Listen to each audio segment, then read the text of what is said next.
السلام علیکم ورحمۃ اللہ نحمده ونصلي على رسوله النبي الكريم اعوذ باللہ من الشیطان الرجیم بسم اللہ الرحمن الرحیم رب اشرح لي صدری ويسر لي امری واحلل عقدۃ من لسانی یفقهوا قولی قال اللہ تعالی فی القرآن المجید سبحان الذی اسری بعبده ليلا من المسجد الحرام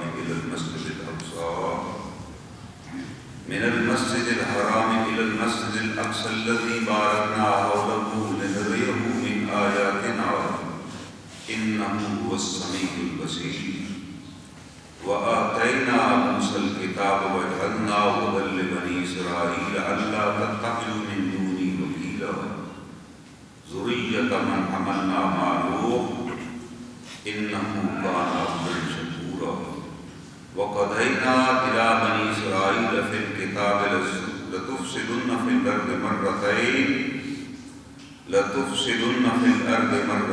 ولتعلن علوا كبيرا فإذا جاء أولاهما بعثنا عليكم عبادا لنا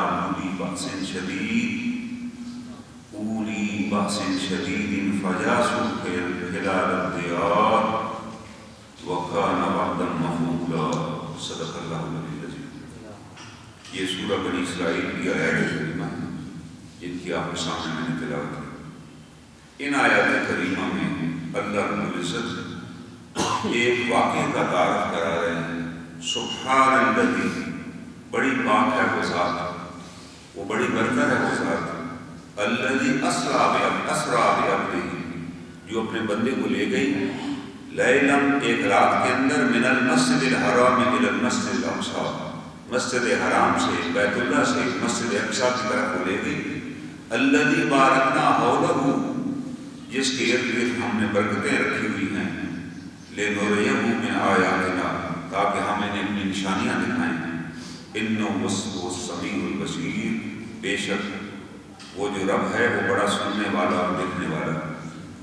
یہ جو معراج کی رات ہے، اس کے بارے میں اللہ تعالیٰ بتا رہے ہیں کہ یہ آپ کے رب نے فیصلہ کیا کہ جناب رسول مبین صلی اللہ علیہ وسلم کو کائنات کی نشانیاں دکھائی جائیں، کائنات کے اسرار و رموز اپنی آنکھوں دکھائے جائیں۔ ہم دیکھتے ہیں کہ قرآن حکیم کے اندر ایک واقعہ آیا ہوا ہے جناب ابراہیم علیہ السلام کا۔ جناب ابراہیم علیہ السلام نے اللہ تعالیٰ سے دعا کی، کیف تحیی الموتیٰ، اے الہ العالمین آپ کیسے مردوں کو زندہ کرتے ہیں؟ پیغمبر ہیں اللہ کے، اللہ نے خلیل قرار دیا ہوا اور ان کا اتنا مرتبہ اور اتنا مقام ہے کہ جناب رسول کریم صلی اللہ علیہ وسلم فرماتے ہیں کہ حشر کے میدان میں سب سے پہلے لباس جناب ابراہیم میرے والد ابراہیم کو پہنایا جائے گا، اور جتنے انبیاء ابراہیم علیہ السلام کے بعد آئے وہ سارے حضرت ابراہیم علیہ السلام کی اولاد میں سے ہیں، اور ان کے ہاتھوں اللہ نے بیت اللہ تعمیر کرایا۔ ایک مسجد بھی اگر کوئی آدمی بنا لے تو جب تک وہاں نماز پڑھی جائے گی اس کا اجر اسے ملتا رہے گا۔ تو جس شخصیت کو اللہ نے منتخب کیا بیت اللہ کی تعمیر کے لیے، پھر اللہ تعالیٰ نے حکم دیا کہ آپ لوگوں کو حج کے لیے بلائیں، اور آپ اس وادی میں جہاں کوئی کمیونیکیشن نہیں ہے، جہاں کوئی انٹرنیٹ فیسلٹی نہیں ہے، وہاں کھڑے ہوئے میں آواز لگائی حج کے لیے۔ تو اللہ تعالیٰ فرماتے ہیں کہ اب آپ دیکھو گے کہ قیامت تک لوگ آئیں گے من فج عمیق، بڑی دور دراز وادیوں سے آئیں گے، اور آپ دیکھ لیں کہ ہر سال دنیا جہاں سے لوگ آ رہے ہیں۔ کتنا مقام، کتنا اعزاز ابراہیم علیہ السلام کو اللہ نے عطا کیا۔ تو اللہ تعالیٰ نے ابراہیم سے پوچھا کہ اے ابراہیم تجھے کیا یقین نہیں ہے اس بات پر؟ آپ کو اس بات پر ایمان نہیں ہے کہ میں زندہ کرتا ہوں؟ آپ نے کہا نہیں مجھے یقین ہے، لتطمئن القلب، لیکن میں اپنی آنکھوں سے دیکھنا چاہتا ہوں، میں عین الیقین دیکھنا چاہتا ہوں کہ میری آنکھوں کے سامنے زندہ کیا جائے۔ ایک ہم سب کو پتہ ہے، اب اللہ کے پیغمبر ہیں جنہوں نے یہ دعا فرمائی، اللہ تعالیٰ نے حکم دیا اچھا آپ جائیں اور 4 پرندے لے لیں اور ان کو اپنے ساتھ ہلا لیں، اپنے ساتھ ان کو مانوس کر لیں۔ انہوں نے 4 مختلف پرندے لیے، ان کو مانوس کیا، ان کو جب بھی کھانا ڈالتے بلاتے وہ فوراً دوڑے چلے آتے۔ اب اللہ تعالیٰ نے کہا کہ ان 4 کو ذبح کر دیں، ذبح کر کے ان کے گوشت کو قیمہ بنا دیں اور اس قیمے کو آپس میں ملا دیں. قرآن میں پورا واقعہ دیا ہوا ہے. اور آپ نے کہا اس قیمے کو اور ان پروں کو مختلف پہاڑوں پر بکھیر دیں.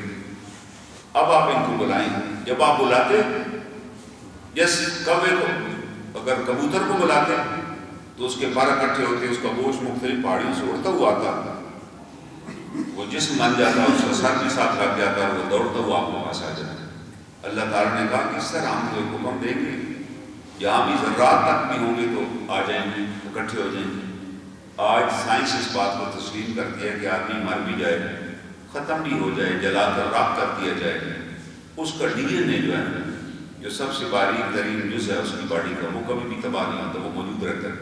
چاہے خواب میں مل جائے, اسے وہاں سے تلاش کیا جا سکتا ہے, اور دوبارہ چاہے وہ 1,00,000 سال بعد بھی کسی کا ڈی این اے آپ نکال لیں, اس کا جب آپ ٹیسٹ لیں گے تو اس بندے کی پوری طرز زندگی آپ کو پتہ چل جائے گی. وہ ڈی این اے کوڈ ہے انسان کا, اللہ نے رکھا. وہ آج 1500 برس بعد سائنس نے ڈسکور کیا ہے کہ ڈی این اے, لوگ قتل ہو جاتے ہیں, لاشیں پھینک دی جاتی ہیں, تو لوگ وہاں سے اس کا ڈی این اے نکال لاتے ہیں اور پھر تلاش کر لیتے ہیں جس کی زہر سے موت ہوئی تھی, کیسے مرا تھا, کہاں کا رہنے والا تھا. اللہ تعالیٰ بتا رہے ہیں کہ بھائی ہم نے کائنات کے اندر ایک نظام بنایا ہوا ہے. اسی طرح وہاں ابراہیم علیہ السلام نے دعا کی کہ مجھے دکھایا جائے, لیکن یہاں اللہ تعالیٰ فرماتے ہیں کہ ہم نے نبی محترم کے بارے میں یہ فیصلہ کیا, تبارک الذی, کہ وہ برکت والی ذات ہے جس نے یہ فیصلہ کیا اپنے بندے کو یہاں سے ہم لے جائیں گے, رات کو لے جائیں گے حرم سے مسجد اقصی, جو کتنے ہزار کلومیٹر ہے وہاں سے, وہاں, اور پھر وہاں سے آسمانوں پہ لے جائیں گے تاکہ ہم ان کو اپنی نشانیاں دکھائیں, تاکہ یہ دیکھیں اس کائنات کے کیا اثرات اور ہیں, مرنے کے بعد کیا ہوگا. وہ ساری زندگی ہم نے ان کو دکھائی, ہم نے ان کو جنت اور دوزخ کی سیر کروا دی, ساری چیزیں آپ نے بتا دی. آج ہم اس بات پر بحث کر رہے ہیں کہ جناب رسول اللہ صلی اللہ علیہ وسلم کی معراج پہ گئے, بڑی یہ تو آپ کی بہت بڑی فضیلت ہے. قرآن پاک خود کہہ رہا ہے, اللہ تعالیٰ کہہ رہے ہیں ورفعنا لک ذکرک, ہے نبی محترم ہم نے آپ کا ذکر بلند کیا. اللہ نے ذکر ایسے بلند کیا ہے کہ جہاں بھی آذان ہوگی تو سب سے پہلے اللہ کا نام لیا جائے گا. میں اس بات کی شہادت دیتا ہوں کہ اللہ لا شریک ہے, اور اس کے بعد اس بات کی شہادت دیتا ہوں کہ حضرت محمد اللہ کے رسول ہیں صلی اللہ علیہ وسلم. اور دنیا کے ہر کونے میں ہر وقت آذان دی جا رہی ہے. یعنی اگر یہاں جمعے کا وقت ہے تو 10 منٹ 5 منٹ بعد کسی اور شہر میں وقت ہوگا, آدھے گھنٹے بعد کسی اور شہر میں وقت ہوگا, گھنٹے بعد کسی اور شہر میں. انہوں نے کہا یہ کوئی ٹائم ایسا ہے نہیں, یہاں پر اس پوری قرآن عرض پر کسی نہ کسی جگہ یا فجر کا ٹائم ہو رہا ہے, یا ظہر کا ٹائم ہو رہا ہے, یا عشاء کا ٹائم ہو رہا ہے, یا اذان دی جا رہی ہے. اللہ تعالیٰ فرماتے ہیں ہم نے ایک نظام قائم کر دیا.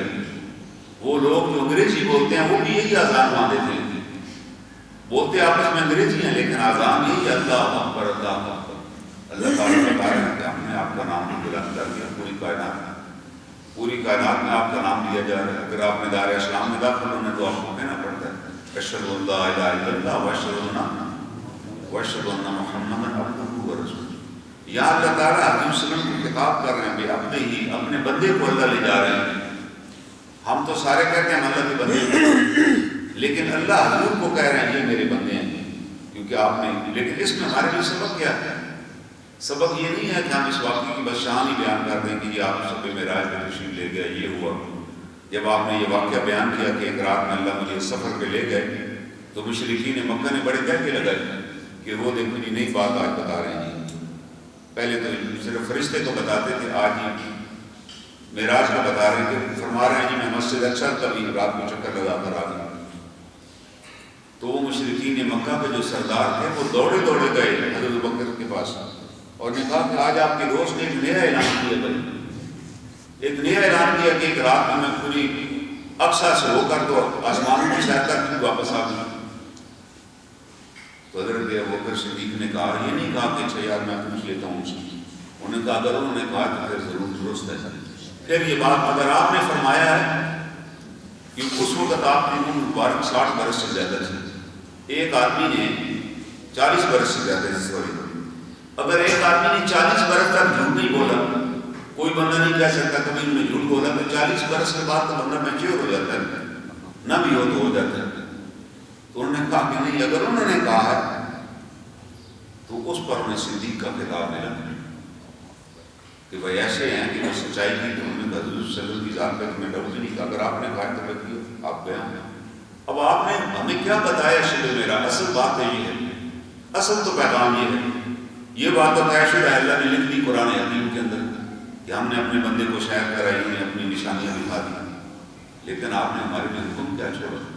اس سیر کا مقصد ہے کہ ہم سیر ہی بیان کرتے رہے اور یہی کہیں کہ بڑا مقام ہے، آپ نے انبیاء کی امامت کی بات تشریف لے، لیکن آپ نے ہمیں کچھ چیزیں آپ نے بتائیں، ہمیں آپ نے بہت سی چیزوں سے خبردار کیا، ہمیں وہ یاد رکھنا ہے، ہمیں یقین ہونا چاہیے کہ ہماری اللہ کے رسول صلی اللہ علیہ وسلم سے ملاقات ہونے والی ہے، بھائی ہماری ان سے ملاقات ہونی ہے میدان حشر میں، ہم وہاں جائیں گے سارے، یہ ایک حقیقت ہے، چاہے وہ مشرک ہے یا منافق ہے یا مسلمان ہے، اس نے وہاں کٹھے ہونا۔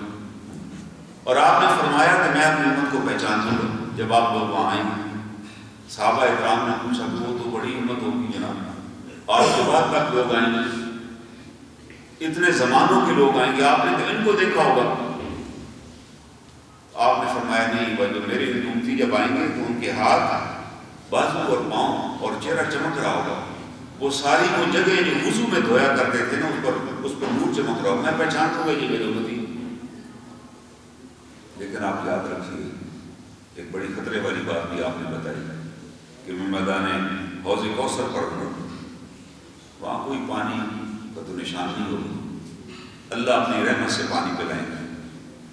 ایک شخص بنی اسرائیل کا واقعہ بیان آتا ہے، اس کا واقعہ بیان کیا گیا، وہ جب حشر میں گیا، ہمیں تو حضور صلی اللہ علیہ وسلم نے مستقبل کی خبریں بتائی ہیں، آپ نے ہر وہ غیب کی خبر ہمیں بتائی ہے جو اللہ نے آپ کو اطلاع دی، آپ نے اس کو چھپا کے نہیں رکھا، اللہ نے جو بتایا آپ نے بتا دیا کہ یہ بتائیں لوگوں کو۔ وہ شخص نیک تھا بڑا اور اس کے بارے میں حکم ہو گیا کہ اس کو جنت میں لے جایا جائے۔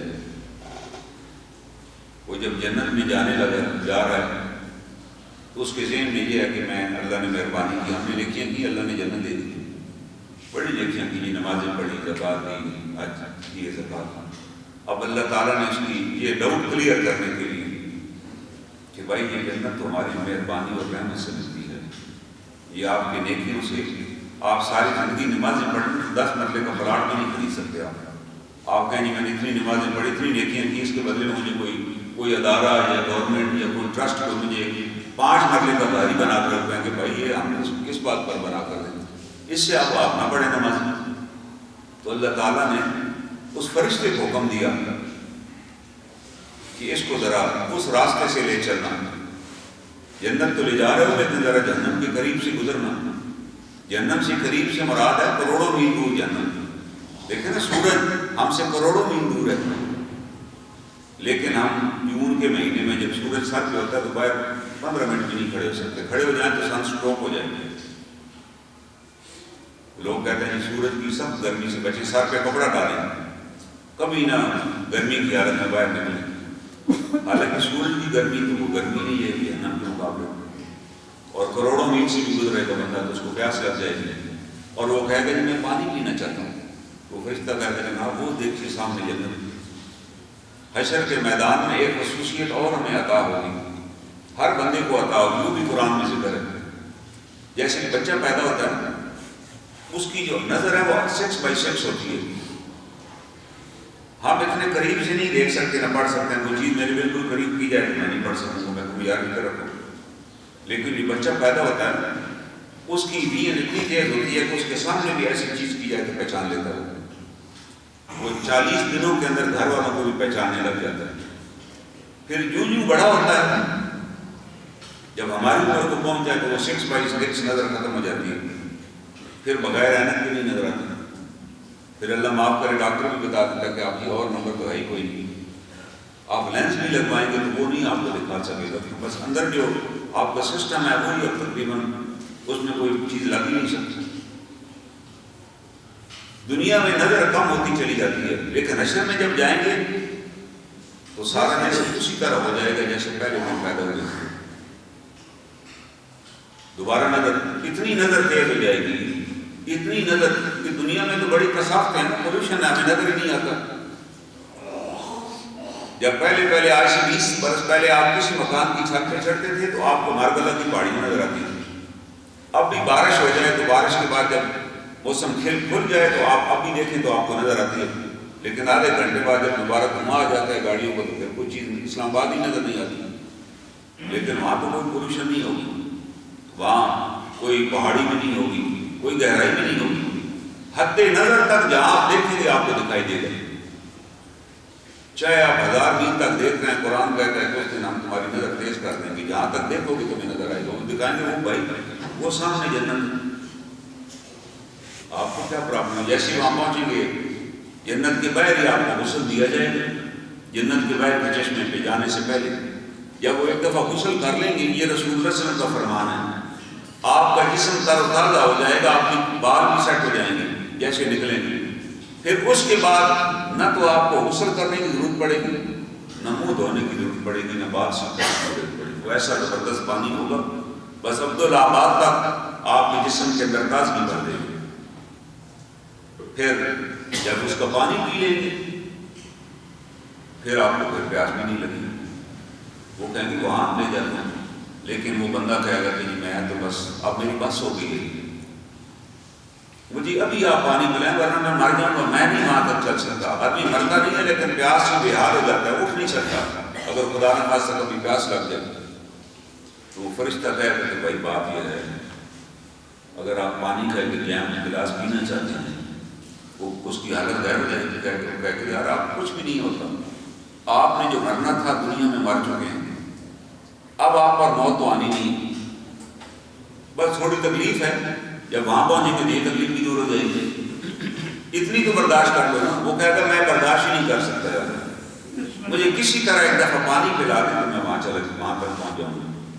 وہ فرشتہ عرض کرے گا کہ یہاں جنت کے باہر میں پانی ہے, اس کی قیمت ہے دنیا میں جو آپ نے نیکیاں کی تھیں وہ ساری نیکیاں دے دیں تو میں گلاس پانی بھی پیش کر دوں. وہ کہہ کہ میری ساری نیکیاں لے لی, میری ساری عبادات لے لی, مجھے بس پانی کا گلاس ادا کیا. جب آدمی کو جان کے لالے پڑ جائیں پھر ہم ہر چیز دینے لے کے آتے ہیں, وہ پانی پلا دے گا, اسے پانی پی تو ہوتا زدہ ہو جاتا ہے. اب وہ کہے گا بھائی دنیا میں آپ نے کتنے گلاس پانی کے پیے تھے, وہ یاد ہے آپ کی تو ساری عبادات نمازیں سارے سے پانی میں ختم ہو گئی, اب آپ آگے بتائیے. پھر وہ اسے کہے گا یہ جو اللہ نے جنت عطا کیا اس کی مہربانی سے ملی آپ کو, اس نے آپ کو نیکی کی توفیق دی, آپ نے نیکی کی, اس نے آپ کی نیکی قبول کر لی اور اس کی جنت میں بدلے میں آپ کو جنت عطا کر.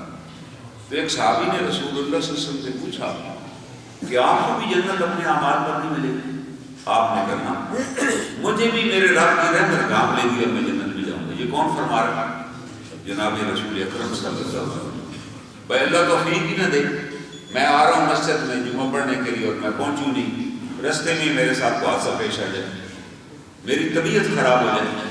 کتنی دفعہ ہم کھانا کھاتے ہیں کہتے ہیں جی وہ کھانا اس نے طبیعت ہی خراب کر دی, میری نیند خراب ہوگی, میں چل نہیں سکا, کوئی اور پرابلم واقع ہو جائے. یہ اللہ تعالیٰ کی کرم نوازی اور مہربانی ہے, وہ آپ کو پہنچاتا ہے, وہ ملاتا ہے. پھر ہم ڈر کے دعا مانگتے ہیں اللہ تعالیٰ جو ہماری ٹوٹی پھوٹی کوشش ہے تو قبول فرما, اللہ قبول فرما لیتا. تو جناب رسول اللہ صلی اللہ علیہ وسلم نے فرمایا کہ بھائی آپ کے اعمال کی تو اتنی وقت ہے. پھر جنت سے آپ نے آ کر فرمایا کہ میں تمہارے لیے اللہ کی طرف سے نماز کا تحفہ لے آیا.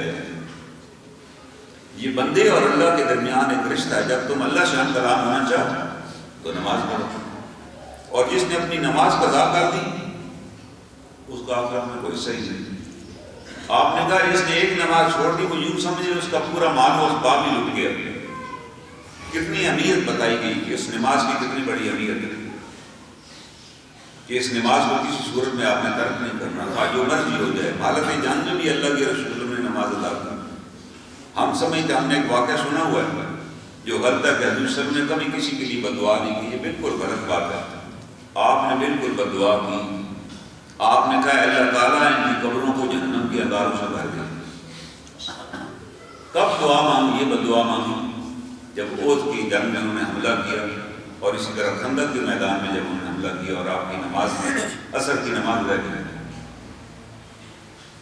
تو آپ کو اتنا دکھ لگا اس ایک نماز کے فوت ہونے کا کہ آپ نے دعا مانگی ہے اللہ تعالیٰ ان کی قبروں کو جہنم سے بچ کر جن نے میری نماز ہماری نماز ہے، آپ اس سے اندازہ لگائیں وہ رسول محترم، وہ رحمت للعالمین جن نے اپنی ذات پر جن نے پتھر مارے تھے اور آپ کو زخمی کر دیا تھا، آپ نے بدعا نہیں مانگی۔ صحابہ نے کہا ان کی بدعا کی، آپ نے کہا نہیں میں دعا کروں گا اگر یہ نہیں سمجھتے تو ان کی اولاد کے اندر کوئی ایمان والا پیدا فرما دیا۔ اللہ نے پیدا فرما دیا محمد بن قاسم، اللہ نے آپ کی دعا قبول فرمائی، لیکن آپ نے بدعا اس وقت مانگی جب ہم نے اللہ کا حکم نہیں پہ عمل نہیں کرنے دیا۔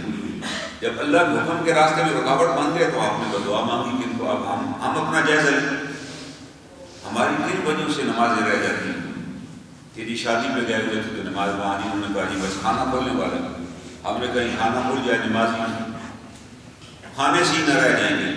یہ یقین ہی نہیں ہے کہ جہاں آئے ہوئے ہیں اللہ کھانا تو کھلائے گی، اسی بندے بھی کھانا کھلائے گا، ہم بیٹھے رہیں گے اس انتظار میں۔ اذان بھی ہوتی رہے گی، آپ شاید ہی کسی کو دیکھیں کہ اذان ہو جائے کہ لوگ کہیں کہ چلو یار نماز پڑھ کے آ جاتے ہیں، کھانا کدھر پا کے جاتے ہیں، لوگ بیٹھے رہیں گے قضا کر رہے ہیں۔ اور شادیاں اکثر جمعے کی ہوتی ہیں، اور جمعے والے دن کتنے لوگ ہیں وہ جمعے کو بھی نہیں آتے کہ ہم تو بارات کے ساتھ جائے ہوئے تھے۔ یا جناب ٹی وی پہ پروگرام لگا ہوا، ایک بےہودہ قسم کا پروگرام، عام طور پہ بےہودہ پروگرام ہوتے ہیں، وہ دیکھنے میں میں کہ اذان بھی ہو گئی، ہم اٹھ کے مسجد نہیں جا سکتے، بڑے بڑے نمازی جماعت قضا کر دی، تکبیر اولیٰ رہ گئی، یا صرف مہمان آ گئے تو نماز رہ گئی۔ بھائی مہمان بھی تو مسلمان ہیں، آپ اسے بھی کہہ سکتے ہیں کہ آئیے آپ اکٹھے کر کے نماز پڑھا۔ جب آپ کے مہمانوں کو پتہ چل جائے کہ آپ نماز قضا نہیں کرتے تو وہ وضو کر کے آئیں گے، پھر کہ یار ان سے جا کر ملتے ہیں اور جا کر نماز پڑھتے ہیں۔ اللہ کے رسول صلی اللہ علیہ وسلم شب معراج پہ تشریف لے گئے اور آپ نے ہمیں بتایا کہ اس نماز کو ترک آپ نے نہیں کرنا، اور یہ بنیادی چیز ہے۔ پھر آپ نے یہ بھی بتا دیا کہ یہ نماز جس کی اتنی حفاظت کی گئی، جس کی اتنی تاکید کی گئی کہ ایک صحابی عبداللہ بن مکتوم رضی اللہ تعالیٰ نابینا تھے، وہ ان کا بڑا مقام ہے، ان کے بارے میں ذکر بھی ہے قرآن میں سورہ عبس وتولی کے اندر۔ اتنی اہمیت عبداللہ بن مکتوم کی، جب وہ آتے تھے حضور صلی اللہ علیہ وسلم ان کے لیے بڑا اہتمام کرتے تھے، ان کے لیے اکرام کرتے تھے کہ یہ وہ میرا صحابی ہے جس کی وجہ سے اللہ تعالیٰ مجھ سے تھوڑی دیر کے لیے ناراض ہوئے، کیونکہ وہ آپ کے پاس اس وقت آئے جب سرداران قریش بیٹھے تھے، آپ نے دین کی بات سمجھا رہے تھے، تو انہوں نے بیچ میں اپنی بات ان کو ٹوکا اور وہ بات کرنا چاہیے، آپ کو بات ناگوار بنی اور آپ نے پسند نہیں کیا، آپ نے کہا بھائی تم کو یہ چلے جاتے تم بعد میں آ جاتے، یہ تو دین سیکھنے کے لیے آئے جب کہ تم نے تو دین سیکھا ہوگا۔ اللہ نے فوراً آیات نازل کر دیا، بس وتولی ان جاءہ، آپ ناراض ہوئے، آپ جز بجز ہوئے جب وہ نبینا آپ کے پاس آیا۔ اللہ نے کہا نہیں یہ دین کی محبت رکھنے والا ہے، آپ اس کی بات سنیے، ان قریشیوں کو چھوڑ دیں جو دین کی طلب نہیں رکھتے، ان کے بارے میں آپ سے ہم نہیں پوچھیں۔ تو جب وہ دوبارہ آتے، جب بھی وہ آتے آپ کے پاس، آپ ان کا اتنا احترام کرتے کہ ایک دفعہ آپ کو لشکر پہ جانا ہوا تو مدینہ منورہ میں اسی صحابی کو آپ نے اپنا قائم مقام مقرر فرمایا۔ انہوں نے عرض کی کہ میرا جو مکان ہے ظاہر مدینہ منورہ پہاڑی علاقہ، انہوں نے کہا جی میں جہاں رہتا ہوں وہ کوئی جگہ درست نہیں ہے، دن کے وقت تو چلے میں آتا ہوں، نابینا ہوں، عبداللہ بن مکتوم ہوں، لوگ مجھے پہچانتے ہیں اور میرا ہاتھ پکڑ لیتے ہیں، مسجد تک لے جاتے ہیں، لیکن بعد صبح سویرے نکلنا،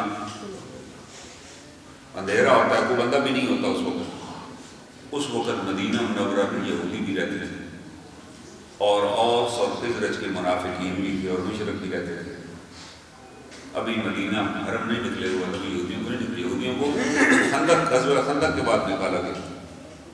تو آپ نے کیا کہا کہ اگر اجازت دیں تو میں بہت اندھیرے والی نماز گھر بھی پڑھ لیا کروں، ہے نابینا۔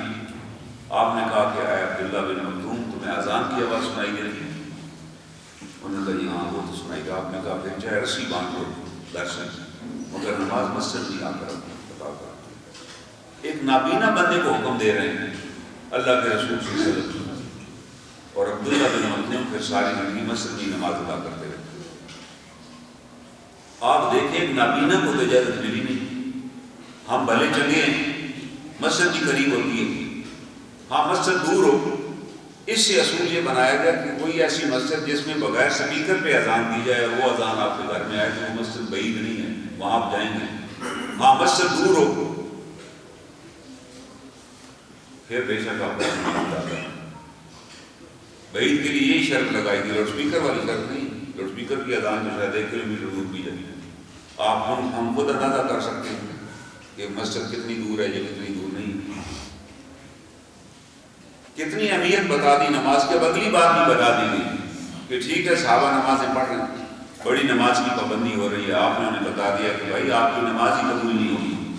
آپ بڑے خوش ہو رہے ہیں کہ ہم 5 وقت نماز پڑھ رہے ہیں. کس کے ساتھ؟ جناب رسول اللہ صلی اللہ علیہ وسلم کی ابتدا. آپ نے کہا بھائی تمہاری نماز ہی قبول نہیں ہوگی اگر تمہارے پڑوس میں کوئی آدمی رات بھوکا سو گئے. آپ کس نماز کے چکر میں پھریں گے؟ صحابہ اکرام نے فوراً عرض کی کہ پڑوسی سے کیا مراد ہے؟ ساتھ والا. آپ نے کہا 40 گھر تک تمہارا پڑوس ہے. یعنی آپ نے 40 گھروں تک جو آپ کے دائیں بائیں گھر ہیں آپ نے دیکھ بھال کرنی ہے، آپ نے ان کی خبر گیری کرنی ہے. اگر آپ سڑی نمازیں پڑھتے رہیں گے، حج اور عمرہ کرتے رہیں گے تو وہ تو قبول ہی نہیں ہوگا. اللہ کے رسول صلی اللہ علیہ وسلم نے خود ہی بتا دیا کہ نہیں قبول ہوگا. آپ کو کس نے کہا؟ حکیم نے کہا کہ آپ حج اور عمرے کریں. جب آپ کے اہل و عیال میں سے، آپ کے اقرباء میں سے اتنے مستحق بیٹھے ہوئے ہیں، آپ ان کی تو پہلے مدد کریں. پھر اللہ آپ کو حج اور عمرے کی بھی توفیق دے دے گا. آپ ضرور کریں، کیونکہ آپ نے یہ بھی فرمایا کہ جس کے پاس مال ہے اور اس نے حج نہیں کیا اور حج کی نیت بھی نہیں کی، وہ پھر چاہے یہودی ہو کہ مرے یا عیسائی ہو کہ مرے، اسلام سے اس کا تو کوئی تعلق ہی نہیں. کہ یہ بھی بڑی وعید ہے. لیکن یہ نہیں ہے کہ شوقیہ آپ ہر سال عمرہ کریں اور آپ کے اپنے عزیز و اقارب میں کسی کے پاس کھانے کو بھی کچھ نہ ہو، کوئی اپنے بچوں کو تعلیم بھی نہ دلوا سکے اور پتہ چلے جی حاجی صاحب ہر سال عمرہ کرنے کے لیے جاتے ہیں. آپ کو یہ بھی نہیں پتا کہ پڑوس میں تو بھوکے مر رہے ہیں، پڑوس میں کوئی بیوہ ہے ایسی جس کے بچے ان کے پاس کھانے کو کچھ نہیں. اگر ہم اسلام کے ذریعے اصولوں پر عمل کریں تو ہمارے معاشرے میں کوئی بھوکا ہی نہ ہوگا. ہمارے معاشرے میں کتنے بڑے لوگ ہیں جن کے پاس اتنی دولت ہے کہ ان کو اپنی دولت کا بھی نہیں پتا، مگر وہ اپنی دولت شادی بیاہ کی رسموں پہ اڑا رہے ہیں. ان کو خبر ہی نہیں ہے کہ یار اس پیسے سے ایک رسم اگر ہم چھوڑ دیں تو اس سے 10 بچیوں کی شادیاں ہم کروا سکتے ہیں. لیکن انہوں نے احساس نہیں، وہ سمجھتے ہیں کہ جی بس ہم نے حج کر لیا ہے، نام کے ساتھ بھی اب حج ہم لیتے ہیں تو ہمیں تو کسی اور عبادت کی ضرورت نہیں ہے. جبکہ اللہ کے رسول صلی اللہ علیہ وسلم فرما رہے ہیں کہ آپ کی تو نماز قبول نہیں ہوگی، کیونکہ آپ کے پڑوس میں تو ایک بندہ بھوکا سویا ہوا تھا یا ایک بندے کا حکم ہے. یہ نہیں مسلمان چاہے وہ یہودی ہے یا کوئی عیسائی ہے، کوئی بھی ہے، اگر آپ کے پڑوس میں بھوکا سو گیا تو آپ اپنی نمازوں پہ خیر منائیں. اسلام میں یہ حکم دے رہے ہیں. یہ سبق تھا جو شب معراج سے تشریف لا کے آپ نے ہمیں پڑھایا ہوا تھا. کتنے ایسے صحابی تھے اس زمانے میں جو بڑے مالدار تھے اور انہوں نے اپنے گھر کے جو جیسے بیٹھک ہوتی ہے گھر کا ایک کمرہ کھلا چھوڑا ہوتا تھا جس کے اندر سامان خرد و نوش رکھا ہوتا ہے. اعلان کیا ہوتا تھا کہ یار کسی کو کھانا چاہیے، کھجوریں چاہیے، جو چاہیے، جو خوراک کے زمانے کے وہ ہمارے ہی فلاں اسٹور میں پڑا ہے، اس کا دروازہ کھلا ہوتا ہے، جس کو جتنی ضرورت ہے وہ آ کر لے لیں، بے شک ہم سے نہ مانگے. یہ وہ ریاست مدینہ تھی جو رسول کریم صلی اللہ علیہ وسلم نے پیش کی، جس کی آپ نے بنیاد رکھی.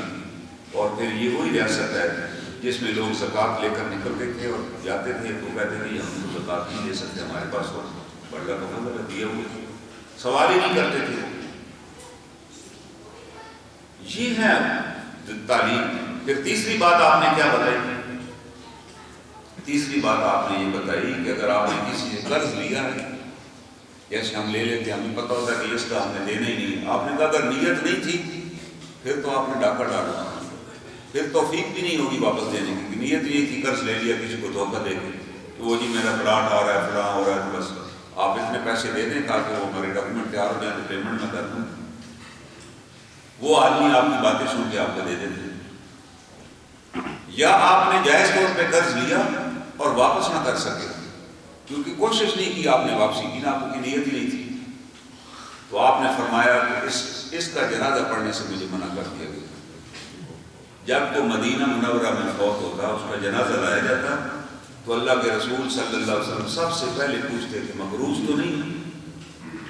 یہ ابتدائی دور ہے مدینہ طیبہ کا. ابھی ریاست مدینہ کی پوری طرح تشکیل نہیں ہوئی تھی، ابھی وہاں یہودی اور منافق بھی موجود تھے. تو آپ کو بتایا جاتا جی ہاں اس نے پیسے دینے ہیں تو آپ گھر تشریف لے جا، آپ کہتے ہیں اس کا جنازہ پڑھ لو، مجھے مقروض کا جنازہ پڑھنے سے منع کر دیا گیا۔ تو آپ سوچیں اس مدینہ میں کوئی بندہ ہوگا جو کہے کہ یار میں نے قرضہ لیا ہوا اور میں نے قرضہ دینا، اسے پتہ ہے اگر میں مر گیا حضور صلی اللہ علیہ وسلم نے اگر جنازہ نہ پڑھایا تو یہ تو پھر میرے خاندان کیا تاریخ میں بھی لکھا جائے گا کہ فلاں کا جنازہ حضور نے نہیں پڑھا۔ اور جب آپ نے جنازہ نہیں پڑھا، حضرت علی کرم اللہ وجہ کھڑے ہوئے، آپ نے کہا جی اس کا قرض میں آپ نے، کیونکہ ان کو بڑا صدمہ پہنچا، لوگوں کے چہرے اتر گئے نا، اس خاندان والوں کے حضور تشریف لائے ہوئے ہیں اور جنازہ پڑھے ہوئے باہر جا رہے ہیں۔ آپ تھوڑا منظر دیکھیں نا، اگر کسی جگہ جنازہ ہو رہا ہو اور بیچ میں سے جنازہ پڑھانے والی چلے جائے کہ میں اس کا جنازہ پڑھاتا ہی نہیں ہوں، تو باقی لوگ کس متذبذب میں پڑ جائیں گے۔ حضرت علی کرم اللہ وجہ نے کہا جی میں ادا کروں گا، آپ جنازہ پڑھائیے۔ آپ نے جنازہ پڑھایا۔ آپ نے اگلے دن حضرت علی سے پوچھا، وہ پیسے کیا تھے؟ 5 کے 6 درہم تھے جو اس نے دینے تھے کسی کو۔ آپ نے کہا آپ نے قرض ادا کر دیا؟ انہوں نے کہا جی ابھی تو نہیں کیا۔ تو آپ ناراض ہوئے کہ بھائی آپ نے وہاں اعلان کیا تھا۔ انہوں نے کہا میں ان کے پاس اس وقت نہیں تھا، انہوں نے کہا میں نے ذمہ داری لی۔ آپ نے کہا نہیں، ذمہ داری لی ہے، اس کو جلد از جلد ادا کیجیے۔ اگر یہ نہیں ہے کہ بس دے لیں گے، ہمارے پاس پیسے بھی ہوتے ہیں لیکن ہمیں دینے کی ہمت نہیں ہوتی، ہم کہتے ہیں یار اس کو اور رلاؤ۔ لوگ قسطیں لینے کے لیے جن سے مال لے کر آتے ہیں، آپ روزانہ دیکھیں بازاروں میں پھر رہے ہوتے ہیں کہ جن سے ہم نے برائی کرنی ہے، اس کے پاس پیسے دکاندار کے پاس پڑے ہیں، کہتے نہیں اگلے ہفتے آنا نہیں، اس کا پتہ نہیں۔ اسے یہ نہیں پتا کہ اپنے وہ اعمال ضائع کر رہا ہے، جب اس شخص کو جو لینے آئے گا اس کے ہونے کے باوجود کہہ رہے نہیں، اور جب وہ جھوٹ بولتا ہے تو فرشتہ کہتا ہے اللہ کرے تیرے پاس نہ ہو، کہ تو جھوٹ بول رہا ہے تیرے پاس ہے۔ پھر ایک وقت ایسا آیا جب وہ مدینہ کی ریاست قائم ہو گئی، تو پھر اگر وہ مقروض فوت ہوتا تو آپ کہتے کہ اس کا قرض میرے ذمہ ہے، میں خود اپنے پاس سے ادا کروں گا، اور آپ اپنے پاس سے ادا کر دیں۔ اس وقت اللہ نے وسائل عطا کر دیے، بحرین بھی فتح ہو گیا، خیبر بھی فتح ہو گیا، بڑا میں آپ کا نہیں میں ادا کروں گا، لیکن ادا کرنے کے بعد جنازہ پڑھوں گا۔ یہ بات صحابہ کو نے پلے سے باندھ لی کہ قرض پہلے تو لینا نہیں، اگر لینا ہے تو ادا کرنا ہے۔ تو آپ اندازہ لگا، ہم نے بس معراج کا واقعہ سنا ہوا، ہمیں یہ نہیں پتا کہ یار قرض میں تو واپس کرنا ہے، کسی کو لیا ہوا ہے تو واپس کرنا ہے، اس لیے ہم لے کے پھر رہے ہیں۔ اور اگر ادا نہیں کر سکتا، آپ نے کہا اگر کوئی بھائی تمہارا جس نے تم سے قرض لیا ہوا ہے، آپ نے اسے قرض حسنہ دیا کہ یہ میری طرف سے آپ 5000 قرض لے لیں، آپ نے کہا تمہیں روزانہ 5000 اللہ کی راہ میں صدقہ کرنے کا ثواب ملے گا، روزانہ، جب تک اس کے پاس پیسہ ہے۔ اور اگر اس نے آپ سے 1 سال کی مہلت مانگی، وہ قرض لیتے وقت کہ میں سال بعد ادا کروں گا، نہیں ادا کر سکا، وہ دوبارہ آیا کہ نہیں مجھے 1 سال کی اور مہلت دے دی، یا 6 ماہ کی مہلت ہے، آپ نے دے دی مہلت، تو آپ نے فرمایا اب تمہیں صبح و شام اتنی رقم صدقہ کرنے کا اجر ملے گا۔ اور پھر اللہ تعالیٰ نے آیات نازل کر دی کہ اے نبی محترم ان کو بتائیے جو آدمی قرض ادا نہیں کر سکے اگر تم معاف کر دو اور اس کا اگر اجر جان جاؤ تو یہ تمہارے لیے اور بھی بہتر ہے۔ جب صحابہ نے یہ حکم سنا تو انہوں نے جن لوگوں سے قرض لینے تو انہیں ماؤں نے کہا ہم نے آپ کو معاف کر دیے جائیں گے، ہمیں پتہ چل اللہ کہہ رہے ہیں، اللہ تعالیٰ خود کہہ رہے ہیں کہ اگر تمہیں اس بات کا اجر پتہ چل جائے کہ میرا بھائی مستحق ہے اور وہ نہیں دے سکتا تو معاف کر دیں۔ لیکن آج ہمارے پاس پیسے ہوتے ہیں لیکن ہم دینا نہیں چاہتے، ہم نے کیونکہ ہر ایک کے ساتھ فراڈ کیا ہوتا ہے، پھر نمازیں بھی اوپر سے پڑھ رہے ہیں اور حج بھی کر رہے ہیں۔ ہمیں اس کا خدا خوف ہی میں نہیں ہے کہ یار ہم کیا کر رہے ہیں، بھائی ہم کیا جواب دیں گے۔ کہ جب رسول اللہ اس آخری حدیث میں بات معلوم کروں گا کہ آپ نے فرمایا کہ لوگ میرے پاس آئیں گے حوض کوثر پر، میں خود موجود ہوں گا کہ ان کو پانی پلاؤں، پھر ان کے اور میرے درمیان ایک پردہ حائل ہو جائے گا اور اس پردے کی وجہ سے وہ لوگ میری آنکھوں سے اوجھل ہو جائیں گے جو آ رہے تھے۔ تو میں جبرائیل امین سے پوچھوں گا بھائی کیا ہوا، ہو ایک بہت بڑی جماعت آ رہی تھی، وہ فرمائیں گے اللہ کے رسول صلی اللہ علیہ وسلم آپ کو نہیں پتا ان لوگوں نے آپ کے جانے کے بعد کیا کیا، انہوں نے دین میں کیا کیا نئی خرافات میں ملا دیا، انہوں نے دین کے ساتھ کیا بگاڑ پیدا کر دیا۔ آپ کے جانے کے فوراً بعد کتنی چیزیں ہم نے دین کے اندر شامل کر دی، کتنی نئی چیزوں کو ہم نے دین بنا کے پیش کر دیا۔ کتنی نئی رسمیں جو ہندوؤں یہودیوں کی تھی وہ ہم اپنے مذہب میں لے کر آ گئے جو آج ہماری زندگی کا عنصر بن چکی ہے۔ تو آپ فرمائیں گے فسو کن فسو، ان کو مشرور کر دو، ان کو مشرور کر دو، تو کتنی بڑی سزا ہوگی کہ میدان حشر میں ان لوگوں کو جو کلمہ گو کی صورت میں تو مرے ہوں گے، مگر قیامت والے دن حضور صلی اللہ علیہ وسلم حکم دیں گے اور ان کو وہاں سے بھگا دیا جائے گا، ان کو وہاں سے دور کر دیا جائے گا۔ تو یہ یاد رکھیے، یہ معراج کا جو واقعہ ہم سے کچھ چیزوں کی ڈیمانڈ کرتا ہے کہ جب ہم نے کلمہ پڑھ لیا ہے تو جن باتوں کا اللہ کے رسول صلی اللہ علیہ وسلم نے حکم دیا ان پر عمل کریں، حقوق العباد ادا کریں۔ حقوق اللہ تو ہم نے ادا کرنی تاکہ اللہ میں توفیق عطا فرمائے حقوق العباد کے، ان کے بارے میں پوچھا جائے گا، اور جب تک حقوق العباد ادا نہیں ہوں گے ہماری جان نہ چھوٹے گی۔ اللہ تعالیٰ سے دعا ہے اللہ تعالیٰ ہمیں عنایت ہمارے نصیب فرمائے۔